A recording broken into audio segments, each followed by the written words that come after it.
قرآن كريم في كتاب مكنون لا يمسه إلا المطهرون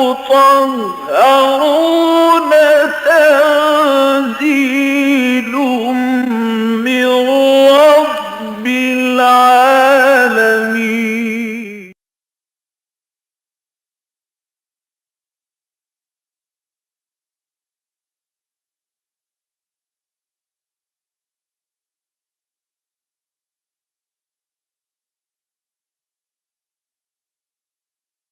أعوذ بالله من الشيطان الرجيم. بسم الله الرحمن الرحيم.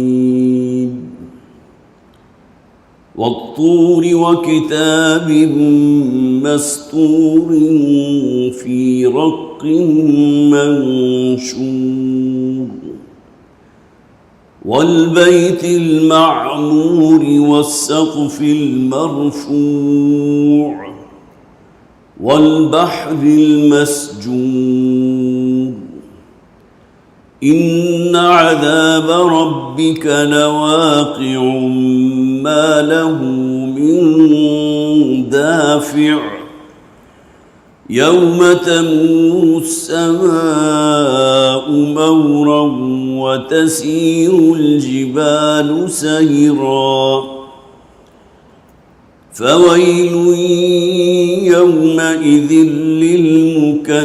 للمكذبين الذين هم في خوض يلعبون يوم يدعون إلى نار جهنم دعا هذه النار التي كنتم بها تكذبون أفسحر هذا أم أنتم لا تبصرون اصلوها فاصبروا أو لا تصبروا سواء عليكم إنما تجزون ما كنتم تعملون. صدق الله العظيم. رب اشرح لي صدري ويسر لي أمري واحلل عقدة من لساني يفقهوا قولي. اللهم ألهمنا رشدنا وأعذنا من شرور أنفسنا آمین یا رب العالمین. سورہ قاف سے جو مکی صورتوں کا سلسلہ شروع ہوا تھا، تو یہ 7 صورتیں ہیں مکی، سورہ قاف سے لے کر اور سورہ واقعہ تک. ان تمام صورتوں کا زمان نزول نبی اکرم صلی اللہ علیہ وسلم کی جو مکی آغاز وحی کے بعد کا جو پیریڈ ہے اس کا تقریباً مڈ ہے، سن 4، 5، 6 نبوی. اور محسوس ہوتا ہے کہ اس وقت تک اب یہ معاملہ اس حد تک نہیں پہنچا تھا کہ لوگوں کی طرف سے صحابہ کرام پر یا نبی اکرم صلی اللہ علیہ وسلم پر کوئی دست درازی کی جاتی. ابھی معاملہ جو ہے چٹکیوں میں اڑانے کا تھا. ساحر کہا گیا، مجنون کہا گیا، پھر یہ کہ اور اعتراضات کیے گئے کہ جس میں خاص طور پر اس قیامت کہ جس کا بار بار مکی صورتوں میں ذکر موجود ہے، وہ کب آئے گی؟ جیسا کہ ہم نے پچھلی صورت میں بھی پڑھا، یہ پوچھتے ہیں کب ہوگا وہ وقت جسے الساعہ کہا جاتا ہے، جسے حشر نشر کا دن کہا جاتا ہے. لیکن یہ کہ پھر جو بعد کا دور تھا اس کے اندر پھر پرسیکیوشن ہوئی، جہاں خاص طور پر صبر سے کام لینے پر حد درجے تاکید ہے ان مکی صورتوں کے اندر. نبی اکرم صلی اللہ علیہ وسلم سے واحد کے صیغے میں بھی اور صحابہ کرام سے اجتماعی طور پر بھی. اصبر، صبر سے کام لیجیے. اے مسلمانوں صبر کرو، جھیلو، برداشت کرو. یہ آل یاسر جو ہے بہت ہی ایک متصل سا کنبہ، جیسا کہ آپ حضرات نے اکثر سنا ہوگا اس لیے کہ حضرت عمار ابن یاسر رضی اللہ تعالی عنہ نبی اکرم صلی اللہ علیہ وسلم کے بہت ہی قریبی ساتھیوں میں سے تھے، نوجوان تھے۔ یہ کل 3 افراد پر مشتمل ایک چھوٹا سا کنبہ تھا۔ حضرت یاسر جو والد ہیں، ان کی اہلیہ حضرت سمیہ اور ایک بیٹا حضرت عمار۔ لیکن جو ظلم و ستم ان پر کیا گیا اور جس قسم کا تشدد اور پرسیکیوشن ان کے ساتھ روا رکھی گئی، حضرت یاسر کا وہ معاملہ آپ کو معلوم ہے، وہ تو شہید کر دیے گئے۔ گویا کہ آپ کہہ سکتے ہیں کہ اس راہ حق میں جو پہلا خون زمین میں جذب ہوا ہے، خون شہادت، وہ حضرت یاسر کا تھا رضی اللہ تعالیٰ۔ اسی طرح خواتین میں ان کی اہلیہ حضرت سمیہ رضی اللہ تعالیٰ عنہ، ان کی بھی شہادت ہوئی۔ حضرت عمار ہیں کہ نوجوان تھے، حضور کے پھر دست و بازو بنے ہیں، بہت ہی جلیل القدر صحابہ میں ان کا ایک مقام ہے۔ تو وہ دور بعد میں آیا ہے۔ پہلا دور وہ تھا کہ جس میں ابھی معاملہ جو ہے وہ بات کو چٹکیوں میں اڑانے کا تھا، استہزاء تھا، تمسخر تھا، مذاق تھا، شاعر کہہ دیا، شاعر کہہ دیا، کاہن کہہ دیا۔ تو یہ سورہ مبارکہ اور یہ تمام صورتیں تقریباً اسی دور کی ہیں۔ اس سورہ مبارکہ کا نام سورہ طور ہے، اور جیسا کہ پہلے بھی عرض کیا جا چکا ہے، صورتوں کے جو نام ہوتے ہیں اکثر و بیشتر اسی صورت میں سے اخذ کیے جاتے ہیں، اور ایسا نہیں ہے کہ یہ کام بعد میں صحابہ کرام نے کیا، بلکہ نبی اکرم صلی اللہ علیہ وسلم کے دور میں بھی یہ نام موجود تھے۔ سورہ طور کا نام سورہ طور اس لیے ہے کہ پہلی آیت ہے والطور، اور گویا کہ اسی طور سے اس کا نام جو ہے اخذ کر لیا گیا۔ زمان نزول کے بارے میں عرض کر چکا ہوں۔ پھر اس کا موضوع جو ہے انذار آخرت ہے۔ پہلا رکوع جس میں قسمیں کھائی گئیں اور جس بات پر قسم کھائی گئی، بالکل وہی جو ہم نے اس سے گزشتہ سورج جو پڑھی تھی، سورہ زاریات۔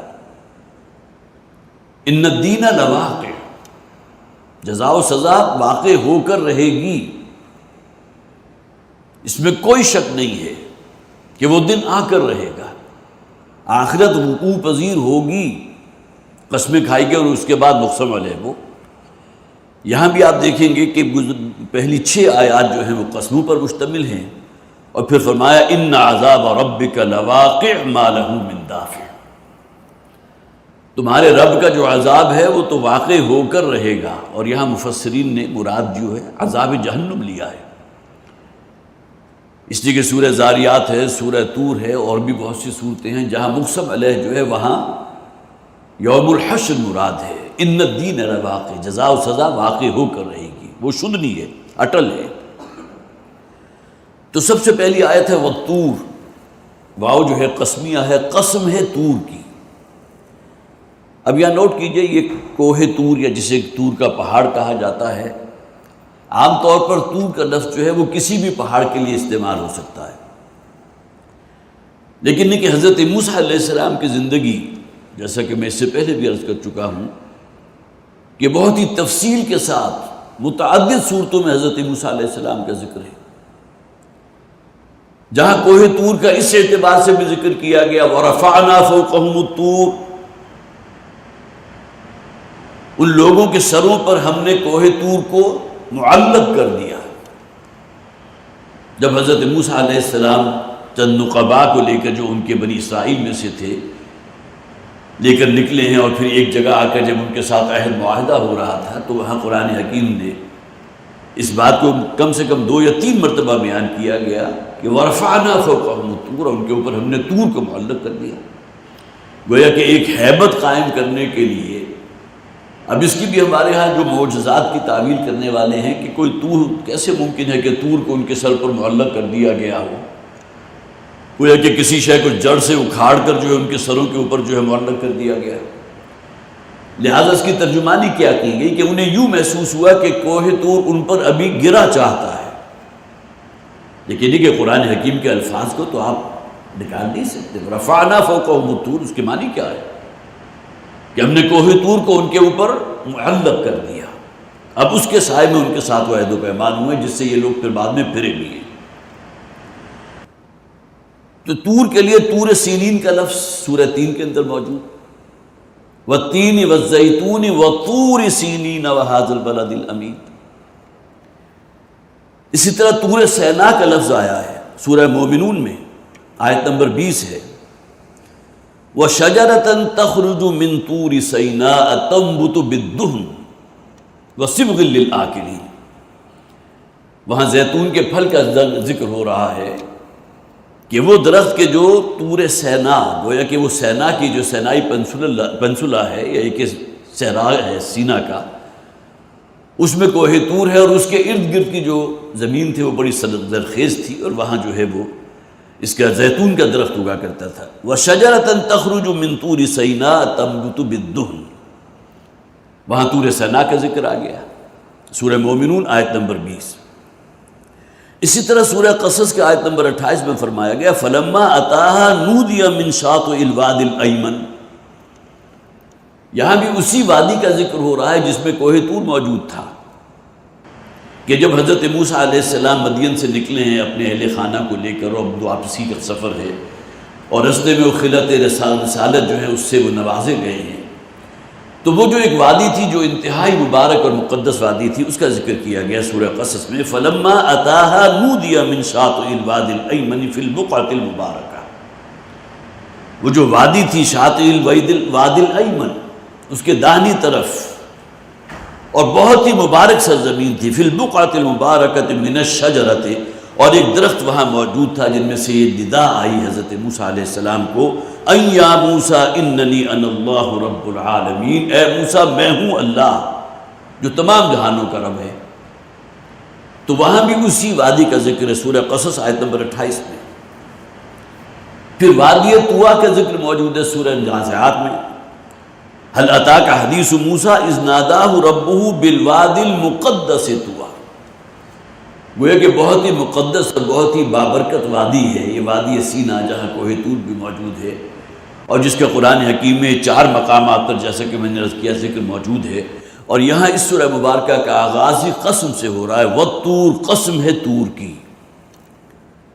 گویا کہ یہاں مراد وہ شخصیت بھی حضرت موسیٰ علیہ السلام جنہیں اس وادی میں خلعت رسالت سے نوازا گیا تھا۔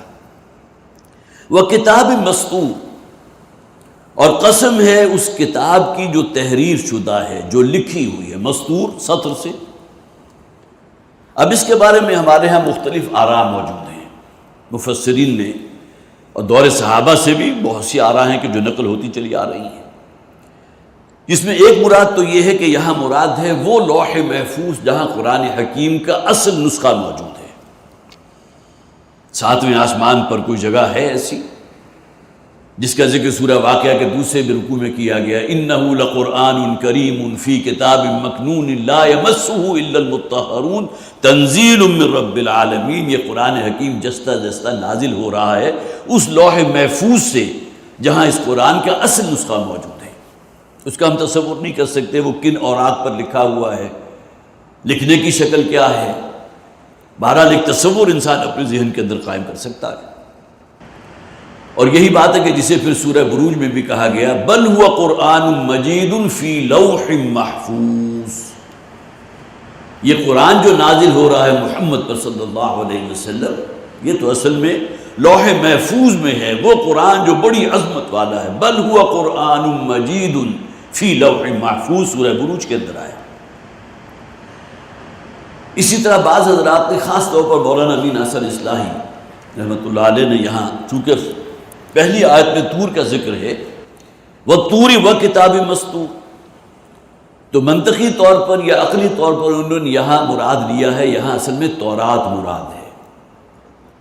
حضرت موسیٰ علیہ السلام کا ذکر ہوا، کوہ طور کا ذکر ہوا، کوہ طور کی قسم کھائی گئی، اور اس کے فوراً بعد جو آیا وَكِتَابٍ مَّسْطُورٍ، تو گویا کہ یہاں کتاب مستور سے مراد وہ الواح ہیں کہ جن پر تورات کی تعلیمات کندہ تھی جو حضرت موسیٰ علیہ السلام کو دی گئی تھی جبکہ وہ گئے تھے اپنے رب کے پاس۔ ہاں شرف ہم کلامی بھی حاصل ہوا تھا، اور پھر یہ کہ یہ الواح جو ہیں تورات کی کندہ کی ہوئی تختیاں جو ہیں وہ بھی ساتھ لے کر آئے تھے، وہ کتاب مستور۔ پھر ایک مراد اس سے اعمال نامہ بھی لیا گیا، اس سے کہ قرآن حکیم میں ہے نا کہ 2 فرشتے ہیں جو ہم نے ہر انسان کے اعمال نامے کو مرتب کرنے کے لیے اس کے دائیں اور بائیں جانب ان کے کندھوں کے اوپر مقرر کر دیے، کرامن کاتبین۔ تو ہر شخص کا ریکارڈ جو ہے وہ اعمال نامے کی شکل میں وہ محفوظ ہو رہا ہے۔ تو ایک مراد یہ بھی لی گئی ہے کہ یہاں گویا کہ اعمال نامہ مراد ہے، کہ قسم ہے اس اعمال نامے کی جو سب سے بڑا گواہ ہوگا تمہارے خلاف۔ تمہاری زندگی کی کوئی ڈیٹیل ایسی نہیں ہوگی کہ جو اس کے اندر موجود نہ ہو۔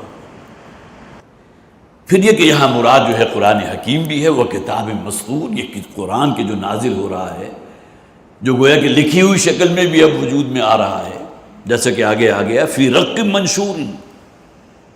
رق اصل میں کہتے ہیں جھلی قسم کی کوئی چیز ہو، باریک سی، بلکہ پہلے تو ہرن کی کھال کو جو ہے ایسے پروسیس کیا جاتا تھا کہ وہ بالکل باریک ہو کر جو ہے ایک لیئر کی شکل اختیار کر لیتی تھی۔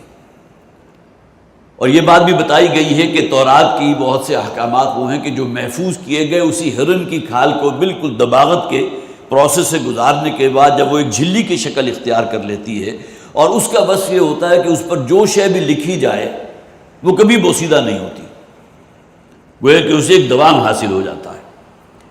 لیکن یہ کہ یہاں عام شے مراد ہو سکتی ہے، کہ وہ کاغذات بھی مراد ہو سکتے ہیں جو اس دور میں موجود تھے، اور آج جو ہے بہترین پیپر بھی آپ کے پاس موجود ہے، قرآن حکیم اس کے اوپر بھی طبع ہوتا ہے، بہت قیمتی پیپر ہے جسے بائبل پیپر کہتے ہیں۔ بائبل کی عام طور پر اشاعت اس پر ہوتی تھی، لیکن قرآن حکیم جو ہے بائبل پیپر کے اوپر جو وہ بھی پرنٹ ہوا۔ تو یہ چاروں چیزیں مراد ہو سکتی ہیں، تورات بھی مراد ہو سکتی ہے، لوح محفوظ میں جو قرآن ہے وہ بھی مراد ہو سکتی ہے کہ اس کی قسم کھائی گئی، اور اسی طرح یہ قرآن حکیم، اس قرآن کی بھی قسم قرآن حکیم میں قاف والقرآن المجید۔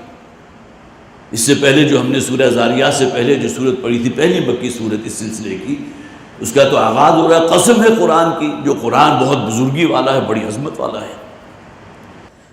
تو والطور وکتاب مسطور فی رق منشور، اور وہ لکھی ہوئی ہے، کتاب مستور ہے ایک جھلی کے اوپر، یا عام طور پر یہ اونٹ کے جو شانے کی ہڈی ہے وہ بہت بڑی ایک تختی کی شکل میں ہوتی تھی، اس کے اوپر بھی باریک باریک لکھ کر جو ہے آیات قرآنیہ کو محفوظ کیا جاتا تھا، یا جو شکل بھی ہوتی تھی، ہینڈ میڈ پیپر اس زمانے میں ہوتا ہوگا، وہ بھی ایک جھلی کی شکل میں ہوتا تھا، اس کے اوپر محفوظ کیا گیا۔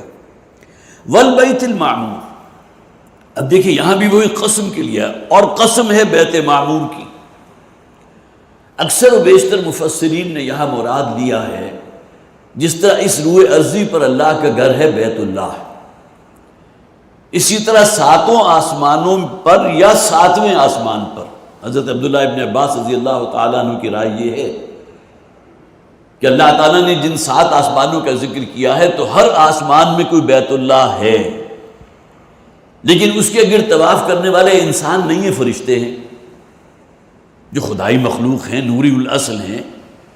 تو گویا کہ انسانوں کے لیے یہاں مرکز جو ہے بیت اللہ موجود ہے، اور آسمانوں میں یا 7ویں آسمان پر، اور عام طور پر تعبیر یہ دی گئی ہے کہ جو محاذات ہیں اس بیت اللہ کے زمین پر، اسی سیدھ میں 7ویں آسمان پر بیت المعمور بھی ہے۔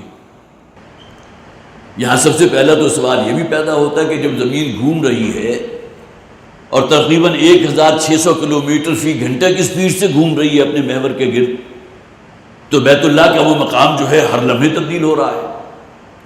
لیکن یہ کہ اس سے کیا مراد ہے، اسی محاذات میں 7ویں آسمان پر یا ہر آسمان پر، کہ جس کے گرد جو ہے وہ فرشتے طواف کر رہے ہیں۔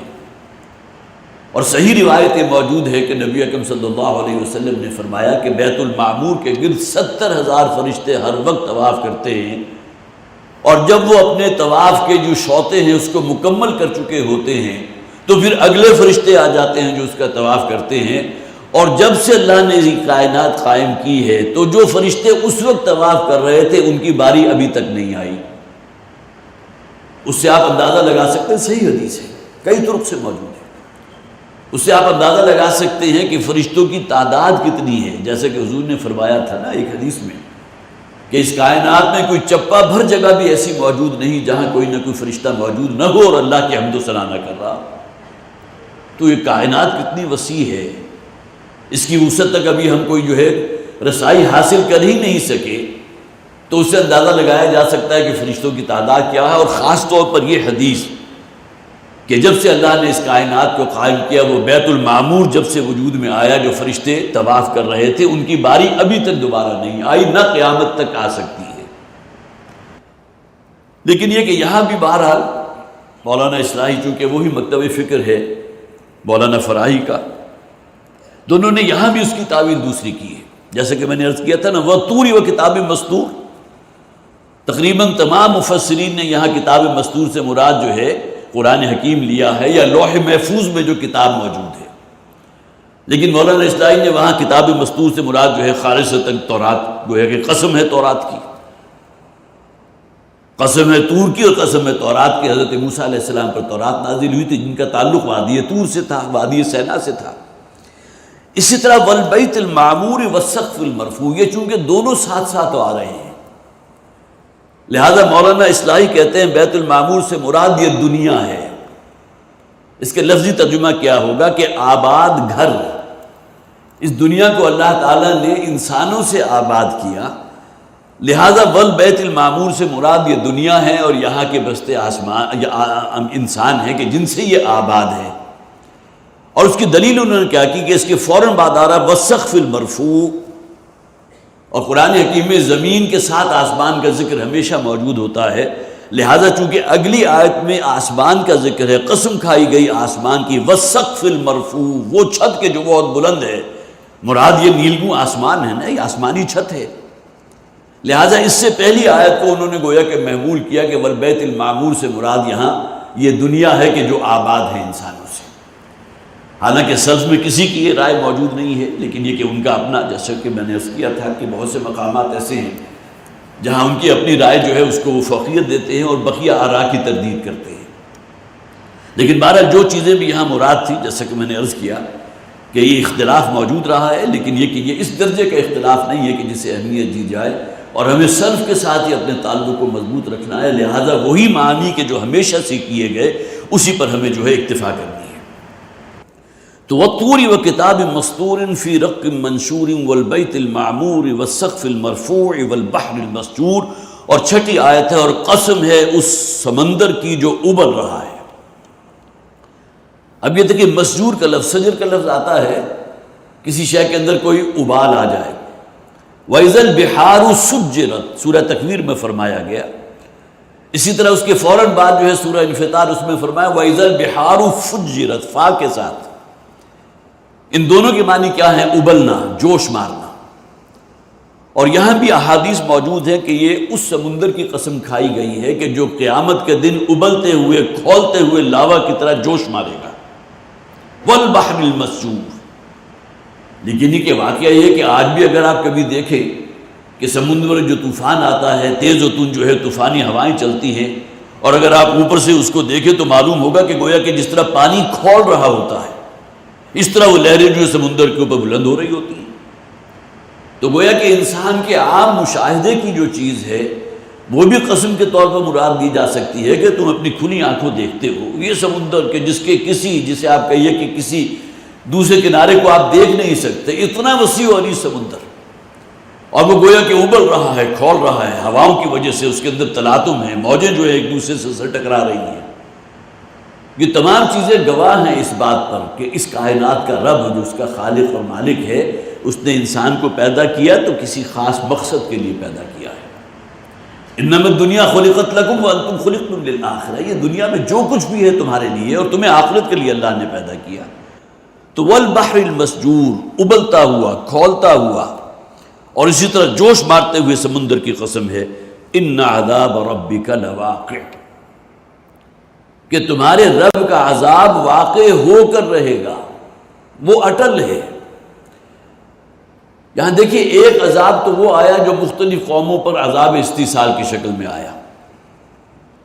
حضرت ہود علیہ السلام قوم عاد کی طرف بھیجے گئے، حضرت صالح قوم سمود کی طرف بھیجے گئے۔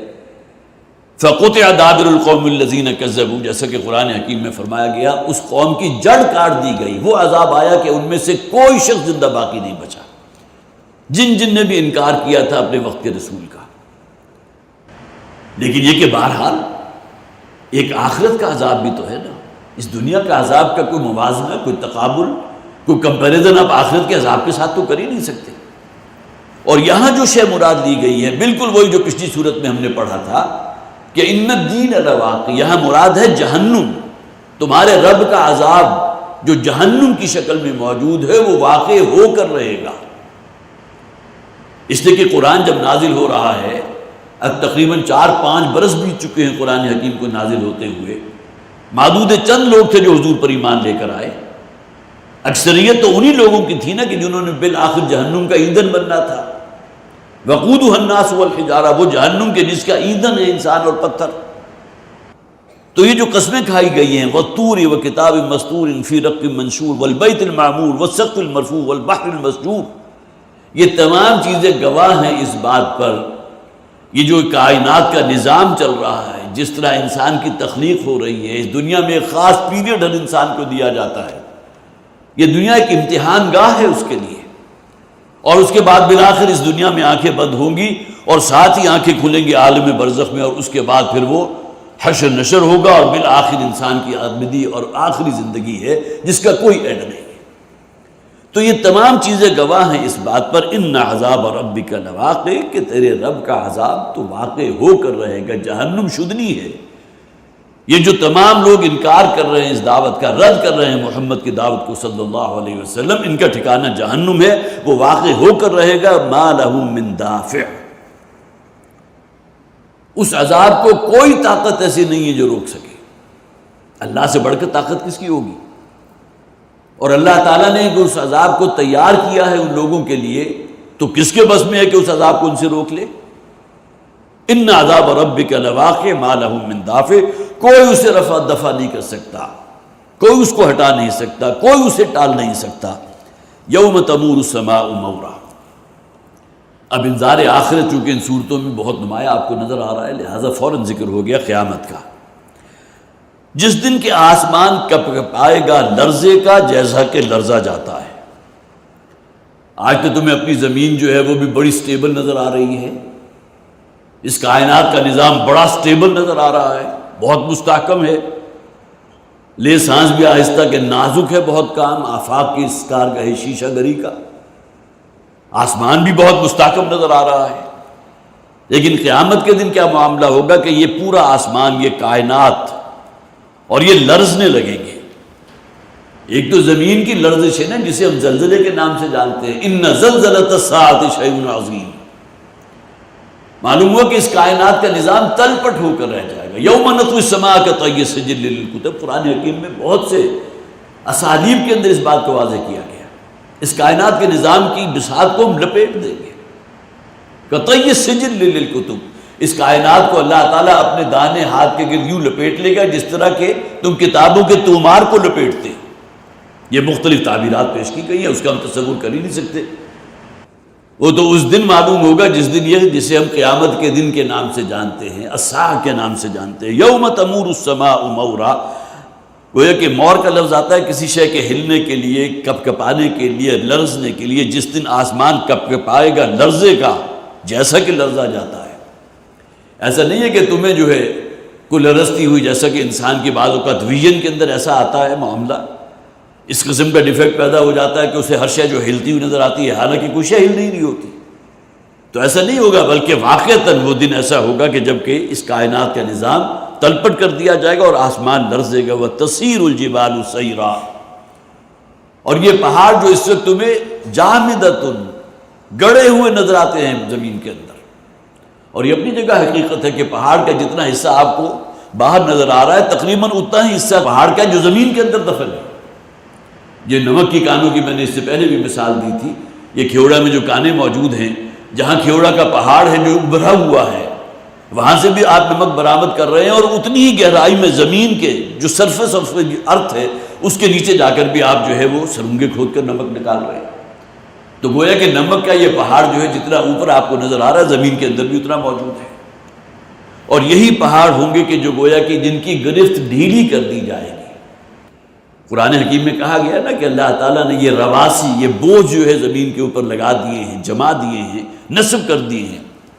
وَإِذَا الْجِبَالُ نُصِبَتْ، یہ پہاڑ جو ہیں گویا کہ کسی میخ کی طرح زمین میں ٹھکے ہوئے ہیں، گڑے ہوئے ہیں، یہ اپنے گرفت کو لوز کر دیں گے، اور جب ڈھیلے ہوں گے تو منتشر ہو کر جب ہر شے لرز رہی ہے تو یہی وائبریشن ہے جو انہیں گرد و غبار کی شکل میں تبدیل کر دے گی۔ سورۃ القاریہ آپ میں سے تمام حضرات کو یاد ہوگی، القاریہ ما القاریہ وما ادراک ما القاریہ یوم یکون الناس کالفراش المبثوث وتکون الجبال کالعہن المنفوش۔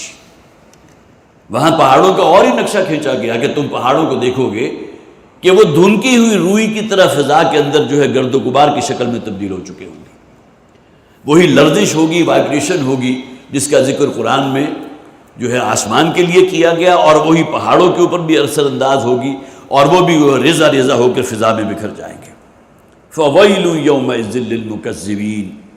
یہ دو آیات تو گویا کہ قیامت کے احوال میں تھی، اور اس کے بعد اب نتیجہ کیا نکل رہا ہے؟ تباہی اور بربادی ہے ان لوگوں کے لیے جو اس کتاب کو جھٹلا رہے ہیں. یہ اللہ کا کلام ہے.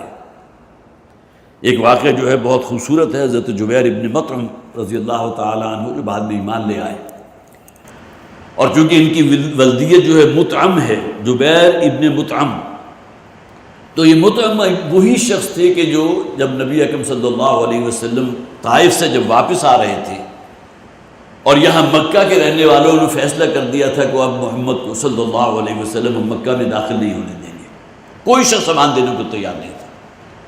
تو مطعم بن عدی تھا یہ شخص کہ جس کے اپنے 6 یا 7 8 بیٹے تھے کہ جو ننگی تلواریں ہاتھ میں لے کر نکلے اور حضور کو اپنی پناہ میں لے کر مدینہ مکے میں داخل ہوئے تھے. تو غالباً یہی بیٹے ہیں حضرت جبیر جو بعد میں ایمان لے آئے. جبیر ابن مطعم وہ یہ فرماتے ہیں کہ غزوہ بدر تک چونکہ وہ ابھی ایمان نہیں لائے تھے، تو غزوہ بدر میں جو بھی قیدی 70 کی تعداد میں وہ قیدی بھی جو ہے مسلمانوں کے ہاتھ لگے تھے، تو ان کے بارے میں جو افہام و تفہیم ہو رہی تھی، وہاں سے مکہ سے ایک وفد بھی آیا اپنے 70 قیدیوں کو، جس میں حضرت عباس رضی اللہ تعالیٰ عنہ حضور کے چچا جو تھے وہ بھی شامل تھے، اور بھی بہت سے لوگ تھے جو بعد میں ایمان لے آئے. تو یہ جبیر آئے ہیں مدینہ، اور آ کر یہ امام قرطبی جو ہے انہوں نے اس روایت کا ذکر کیا ہے. مدینہ میں جب وہ پہنچے ہیں تو نبی اکرم صلی اللہ علیہ وسلم کی خدمت میں حاضر ہونے لگے.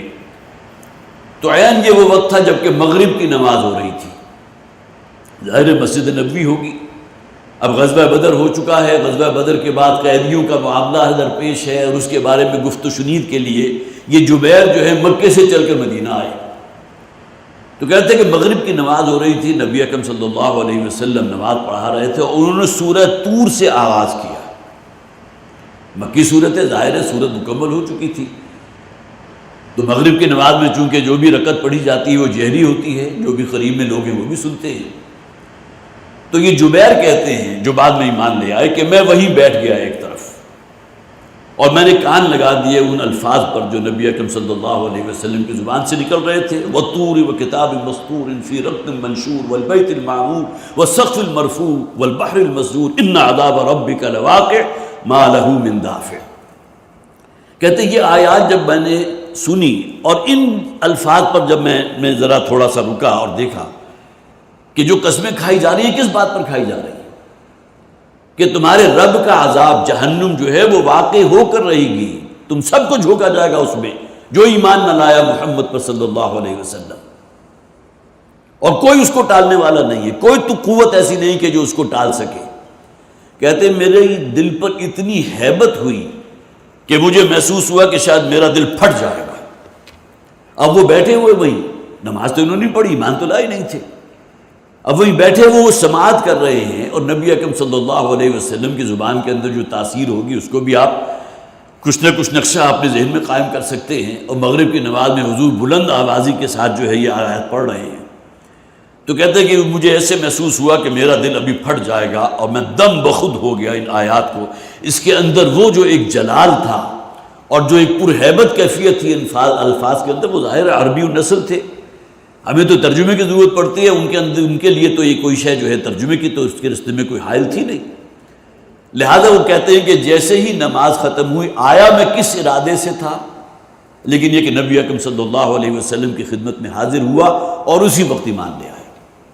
اب یہ اصل میں قرآن حکیم کی آیات کے اندر جو ایک سحر ہوتا ہے، جس ایسے نہیں کہہ دیا گیا تھا کہ جادوگری ہے، یہ جو محمد پاک پیش کر رہے ہیں صلی اللہ علیہ وسلم، اس کے اندر کوئی جادو والا اثر موجود ہے، یہ لوگوں کو مسحور کر لیتا ہے. تو حضرت جبیر ابن مطعم رضی اللہ تعالیٰ عنہ جو ہے ان کی مثال بڑی واضح ہے. تو ان عذاب ربک لواقع ما له من دافع یوم تمور السماء مورا وتسیر الجبال سیرا فویل یومئذ للمکذبین. تو تباہی اور بربادی ہے ان لوگوں کے لیے جو تکذیب کرنے والے ہیں، جو اس قرآن کو جھٹلانے والے ہیں. یہ مکی صورت ہے، اور اس موقع پر جبکہ آیات نازل ہو رہی تھی، ظاہر ہے کہ اکثریت مکہ کے رہنے والوں کی وہی تھی کہ جنہوں نے اس قرآن کی بات کو رد کر دیا تھا۔ الذین هم فی خوض یلعبون، وہ لوگ کہ جو لہو و لعب میں مبتلا ہیں، مین میخ نکال رہے ہیں، نکتہ چینیاں کر رہے ہیں، قرآن حکیم پر اعتراض کر رہے ہیں۔ مکی قرآن جو نازل ہوا تو اس میں بہت سی آیات کا جو استہزاء کیا گیا، یہ زقوم کے درخت کا ذکر اگر قرآن میں موجود ہے اور کہیں یہ بات بھی آ گئی کہ وہ جہنم کی تہہ سے نکلے گا، تو سب سے بڑا اعتراض تو ان لوگوں نے یہ کیا کہ کیسے ممکن ہے کہ آگ کے علاوہ میں سے کوئی درخت جو ہے وہ اگ جائے، جبکہ قرآن حکیم کی آیت موجود ہے۔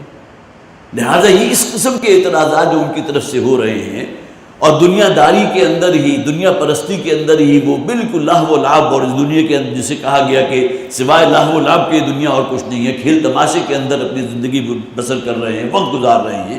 الذین هم فی خوض یلعبون، وہ باتیں بنا رہے ہیں، نکتہ چینیاں کر رہے ہیں، اور پھر یہ کہ مین میخ کر رہے ہیں، اور اپنے ہنس کھیل رہے ہیں، اس دنیا کے اندر مست ہیں، اس لیے کہ مطمع نظر تو یہ دنیا ہے نا، یہیں کی چمک دمک ہے جس کے اسیر ہیں، یہاں کا مال و دولت ہے جس کے شہر کے اندر مبتلا ہے۔ یوم یدعون الی نار جہنم دعا، وہ دن کے جس دن انہیں دھکیلا جائے گا، دھکے دیے جا کر جو ہے جہنم کے اندر، دعا، ویسے جیسے کہ دھکے دیے جاتے ہیں۔ اس لیے کہ ایک تو ہوتا ہے نا کہ کسی شخص کو آپ پش کریں، اور ایک ہوتا ہے کہ پش کرنے کا حق ادا کریں، جب تک اس کو جھونک نہ دیا جائے اس وقت تک اس کا پیچھا نہ چھوڑا جائے۔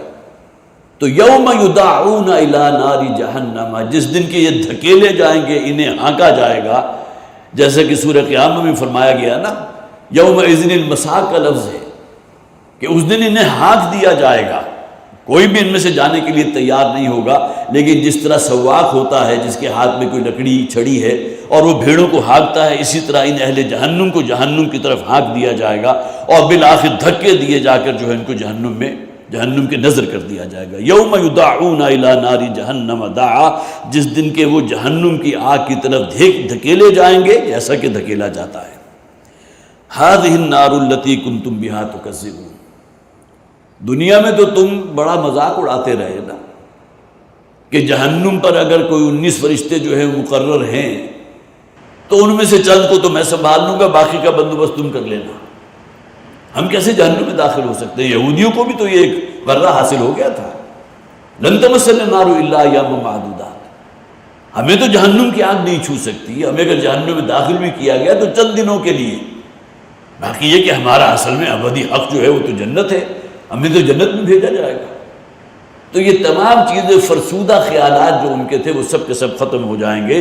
ھذہ النار التی کنتم بہا تکذبون، یہ تمہاری نگاہوں کے سامنے جہنم دہک رہی ہے، اس دنیا میں تمہیں محسوس نہیں ہو رہا، جیسا کہ حضور نے فرمایا تھا نا ایک حدیث میں کہ میری اور تمہاری مثال ایسے ہے گویا کہ آگ کا ایک بہت بڑا الاؤ روشن ہے، ایک بڑے گڑھے کے اندر آگ جو ہے وہ شعلے مار رہی ہے، اور تم اندھے اور بہرے ہو کر اس کی جانب دوڑے چلے جا رہے ہو، اور میں تمہارے کپڑے پکڑ پکڑ کر تمہیں کھینچ کر جو ہے بچانے کی فکر کر رہا ہوں۔ یہ بچانا کیا ہے؟ قرآن پر ایمان لاؤ، اللہ کی جو ہے فرما برداری اختیار کرو، اللہ کی اطاعت کرو، اللہ کے احکامات کی اطاعت کرو، یہی چیز ہے نا جو تمہیں جہنم سے بچائے گی۔ تو میری اور تمہاری مثال ایسے ہے گویا کہ آگ کا بڑا الاؤ روشن ہے، اور میں تمہیں تمہارے کپڑے پکڑ پکڑ کر کھینچ کر تمہیں جہنم سے بچانے کی کوشش کر رہا ہوں۔ لیکن یہاں بدبختوں کا نقشہ کیا ہے؟ یوم یدعون الی نار جہنم دعا، جس دن کے انہیں دھکیلا جائے گا جہنم کی طرف جیسا کہ دھکیلا جاتا ہے۔ ھذہ النار التی کنتم بہا تکذبون، اب تمہاری نگاہوں کے سامنے یہ جہنم موجود ہے کہ جس کا تم انکار کرتے رہے، جس کو جھٹلاتے رہے۔ افسحر ھذا، دنیاوی زندگی میں تو تم کہتے تھے کہ جو بھی نبی کوئی معجزہ پیش کر رہا ہے تو جادوگری ہے، تو کیا یہ بھی کوئی جادوئی کھیل ہو رہا ہے تمہارے نگاہوں کے سامنے؟ یہ جہنم جو پیش کی جا رہی ہے کوئی صرف خیالی جہنم ہے؟ کوئی جادو نظر آ رہا ہے؟ کوئی نظر بندی کر دی گئی ہے تمہاری؟ اس کی تو تپش کو بھی تم محسوس کر رہے ہو، اس کی خوفناک چنگھاڑنے کی آواز بھی تم اپنے کانوں سے سن رہے ہو۔ افسحر ھذا، دنیا میں تو تم کہتے رہے تھے کہ یہ تمام کوئی جادوئی باتیں ہیں، جادوئی کلام ہے، اثر تو اس کا ہوتا ہے، ان چیزوں کی کوئی حقیقت نہیں، تو کیا یہ بھی کوئی جادوگری ہے، کوئی جادو کی نگری ہے؟ ام انتم لا تبصرون، یا یہ کہ تمہیں کوئی بصیرت ہی حاصل نہیں۔ یہ بصیرت تو اس دنیا میں حاصل ہوتی تو آخرت میں اس برے انجام سے بچتے نا۔ تم نے تو اپنی آنکھوں سے وہی کام لیا کہ جو کوئی کتا بلی لیتے ہیں۔ کسی شے کو دیکھ لینا، ایک کتا اگر سڑک پار کر رہا ہے، کوئی گاڑی آئی تو وہ بھی رک جائے گا، انسان بھی رک جاتا ہے۔ لیکن یہ کہ انسان میں اور حیوان میں اگر فرق نہیں ہے، اور انسان جو ہے اسی طرح کا دیکھنا دیکھتا ہے جیسا کہ حیوان دیکھ رہا ہے، اور اس کو جو دیکھ رہا ہے اس کے پس پردہ اسے کوئی ذات نظر نہیں آ رہی۔ اس کائنات کی وسعتوں کے اندر جو ہے انسان جو ہے بہت پاورفل ٹیلیسکوپس کے ذریعے کہاں سے کہاں جا پہنچا، لیکن کہیں اللہ اگر اسے نظر نہ آیا کہ جس نے اس کائنات کو بنایا ہے، جس نے اس کائنات کی تخلیق فرمائی ہے، تو اس سے بڑھ کر اندھا پن اور کیا ہوگا؟ بظاہر تو دنیا میں آنکھیں موجود ہیں، جس سے آپ بصارت کہتے ہیں، پوری موجود، لیکن بصیرت نام کی کوئی شے نہیں ہے۔ افسحر ھذا ام انتم لا تبصرون، کیا یہ جادوگری ہے جو کہ تم دیکھ رہے ہو، کوئی سحر ہے جو تمہاری نگاہوں کے سامنے ہے جہنم کی شکل میں، یا یہ کہ تمہیں کوئی بات جو ہے وہ سوجھ ہی نہیں رہی؟ اب ظاہر ہے کہ وہاں تو سوائے کھسیانی بلی جو ہے وہ کھمبا نوچی، اب کیا کر سکتے ہیں؟ اب تو جو دنیا میں کیا تھا اس کا جو بھی وبال ہے ان کی نگاہوں کے سامنے ہے۔ اصلوھا فاصبروا او لا تصبروا، اور پھر حکم ہوگا انہیں داخل ہو جاؤ اس میں۔ اکثر و بیشتر جو ترجمے کیے گئے کہ جھلس جاؤ اب اس جہنم کی آگ میں۔ اب یہاں بھی نوٹ کیجئے کہ قرآن حکیم میں جہنم کے حوالے سے بہت سے مقامات ایسے ہیں کہ جو پڑھتے ہوئے اور سنتے ہوئے انسان کے اوپر لرزہ طاری ہو جاتا ہے۔ جو جہنم کی سختیاں ہیں، میں نے خاص طور پر سورہ مومنون کے چند الفاظ جو ہیں وہ نوٹ کیے تھے۔ آیت نمبر 103 سے لے کر 107 ہے، ذرا جلدی سے اس کے اوپر سے ہم گزر جاتے ہیں۔ وَمَنْ خَفَّتْ مَوَازِينُهُ، انہی اہل جہنم کا ذکر ہو رہا ہے جن لوگوں کے نامہ اعمال نیکیوں کا پلڑے اس دن ہلکے رہ جائیں گے، بدیوں کا اور گناہوں کے پلڑے بھاری ہوں گے۔ فَأُولَٰئِكَ الَّذِينَ خَسِرُوا أَنفُسَهُمْ، تو یہ وہ لوگ ہیں کہ جنہوں نے اپنی جانوں کو خود ہلاکت میں مبتلا کیا۔ فی جہنم خالدون، اب ان کا ٹھکانہ جہنم ہے جس میں رہیں گے وہ ہمیشہ ہمیش کے لیے۔ یہ مضمون تو قرآن میں بہت سے مقامات پر آیا۔ تلفح وجوہہم النار، ان کے چہروں کو آگ کے اوپر تپایا جائے گا، سینکا جائے گا، الٹایا پلٹایا جائے گا۔ جیسے کہ سورہ طور سے پہلے سورہ ذاریات پڑھی تو اس میں کیا تھا؟ یومہم علی النار یفتنون، جس دن کہ انہیں آگ کے اوپر تپایا جائے گا، روسٹ کیا جائے گا، الٹا پلٹا جائے گا۔ تلفح وجوہہم النار وہم فیہا کالحون، اور ان کی شکلیں، ان کے حلیے بگڑ چکے ہوں گے۔ اور یہاں تفاسیر کے اندر یہ بھی موجود ہے کہ کلح، کاف لام ہا جو ہے یہ آتا ہے اصل میں کالح، وہ بکری کی سری کے جس کو بھون لیا گیا، وہی بھیڑ یا بکری جس کا جو ہے چہرہ آپ کو بڑا خوبصورت نظر آتا ہے، لیکن یہ کہ جب وہ آپ نے ذبح کر لیا اور اس کے چہرے کو جب بھونا تو جو حلیہ اس کا بگڑ جاتا ہے۔ وہ آپ نے دیکھا ہوگا، یہ قصائیوں کی دکانوں کے اوپر یہ چیزیں دیکھنے کو مل جاتی ہیں کہ انتہائی کی کریہ قسم کا، اور ان کے حلیے بگڑ رہے ہوں گے۔ تلفح وجوہہم النار وہم فیہا کالحون، اور بد شکل ہو جائیں گے وہ۔ لیکن یہ کہ بارہ اللہ کا حکم ہوگا، اللہ تعالیٰ انہیں نئی چمڑی عطا فرما دے گا، اور پھر اسی طرح ہو جائیں گے، اور پھر اسی طرح جو ہے بگڑی ہوئی شکل ان کی ہو جائے گی جہنم کی آگ کی وجہ سے۔ سخت ترین آیات میں سے یہ ہے تلفح وجوہہم النار، اور سب سے بڑھ کر تپش انسان کو اپنے چہرے پر محسوس ہوتی ہے۔ تیز دھوپ ہو تو آپ کا بقیہ جسم تو برداشت کر لے گا، لیکن آپ اپنے چہرے کو سیو کرتے ہیں کسی طرح۔ اور یہاں قرآن میں کئی جگہ پر ذکر ہے کہ چہرے کو جو ہے یومہم علی النار یفتنون، جس دن کے آگ پر انہیں سینکا جائے گا، الٹا پلٹا جائے گا۔ اور یہاں خاص طور پر چہروں کا ذکر ہے، تلفح وجوہہم النار وہم فیہا کالحون الم تکن آیاتی تتلی علیکم فکنتم بہا تکذبون، کیا تمہیں ہماری آیات پڑھ کے سنائی نہیں جاتی تھی؟ کیا ان کی تفصیل بیان نہیں کی جاتی تھی؟ لیکن تم ان کو جھٹلاتے رہے۔ قالوا، وہ کہیں گے ربنا غلبت علینا شقوتنا، وہ کہیں گے پروردگار ہم پر ہماری کم بختی بدبختی غالب آ گئی، ہم دنیا پرستی ہی میں مشغول رہے، اس دنیا ہی کی زلف گراگیر کے اسیر رہے۔ ہم نے گویا کہ نبی اکرم صلی اللہ علیہ وسلم کی دعوت کو بھی کوئی اعتنا نہیں کیا، بے اعتنائی اختیار کی۔ فَكُنْتُمْ بِهَا تُكَذِّبُونَ قَالُوا رَبَّنَا غَلَبَتْ عَلَيْنَا شِقْوَتُنَا وَكُنَّا قَوْمًا ضَالِّينَ رَبَّنَا أَخْرِجْنَا مِنْهَا، اے پروردگار کسی طرح اس عذاب سے ہمیں بچا لے، اس جہنم سے نکال لے۔ فَإِنْ عُدْنَا فَإِنَّا ظَالِمُونَ، اور گویا کہ یہاں بین السطور یہ موجود ہے، ہمیں دوبارہ دنیا میں بھیج دے، ہم بہت نیک اعمال کریں گے، اور یقیناً ہم اس وقت گناہ گار ہیں، اپنے گناہوں کی یہ پاداش اس جہنم کی شکل میں ہمارے ساتھ ہے۔ قال اخسؤوا فیہا، اللہ تعالیٰ کی طرف سے کہا جائے گا اب پڑے رہو اسی کے اندر، اب کوئی اینڈ نہیں ہے اس زندگی کا۔ ولا تکلمون، اور مجھ سے کوئی کلام نہ کرو۔ تو هذه النار التي كنتم بها تكذبون افسحر هذا ام انتم لا تبصرون اصلوها فاصبروا او لا تصبروا، اب داخل ہو جاؤ اس میں، جھلس جاؤ اس کے اندر۔ فاصبروا، اب خواہ تم صبر سے کام لو، او لا تصبروا، یا صبر نہ کرو، اب تو تمہارا ملجا و ماوا یہ جہنم ہی کی آگ ہے، یہی تمہارا ٹھکانہ ہے، یہاں سے نکلنے کی اب کوئی شکل نہیں ہے۔ سواء علیکم انما تجزون ما کنتم تعملون، تمہارے لیے برابر ہے، صبر کرو نہ کرو، اب یہ جہنم کا عذاب جو ہے یہ تو تمہیں جھیلنا ہی جھیلنا ہے۔ اس کے بارے میں تمہیں پہلے متنبع کر دیا گیا تھا، پہلے بتا دیا گیا تھا، اور ایسا نہیں ہے کہ کوئی شے قرآن حکیم میں چھپائی گئی ہو۔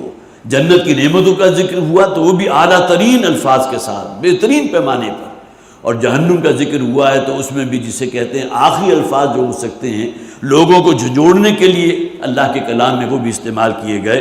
اصبروا فاصبروا او لا تصبروا سواء علیکم، یہ برابر ہے تمہارے لیے، صبر کرو یا نہ کرو، اب یہ تو تمہیں جھیلنا ہی جھیلنا ہے، یہ مقدر ہو چکا ہے تمہارا۔ انما تجزون ما کنتم تعملون، یقیناً تمہیں بدلہ مل رہا ہے اسی شے کا جو تم نے اس دنیا میں کیا تھا، جو تمہارے عمل تھے۔ معلوم ہوا کہ صرف عقیدہ جو ہے وہ اللہ کے ہاں نجات کی بنیاد نہیں ہے۔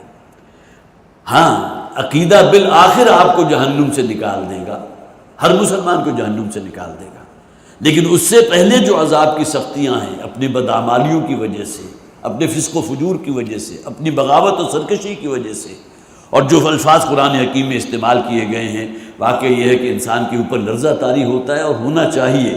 قرآن حکیم اصل میں یاد دہانی ہے، تذکیر ہے کہ اس قرآن کا آپ بار بار مطالعہ کریں، ان آیات پر غور و فکر کریں، انہیں فوکس کریں، ان آیات کو اپنے اوپر طاری کریں، تو ہی امید ہے کہ اللہ تعالی ہمیں توفیق عطا فرمائے گا اور ہم اسی سے رستے کے اوپر گامزن رہیں گے جو بالآخر اللہ کی رضا اور ہمیں جنت تک پہنچا دے گا۔ اللہ تعالی ہم سب کو اس ہدایت کا جو ہے وہ تابع بنائے جو قرآن حکیم میں صراط مستقیم کی شکل میں موجود ہے۔ بارک اللہ لی ولکم فی القرآن العظیم ونفعنی وإیاکم بالآیات والذکر الحکیم۔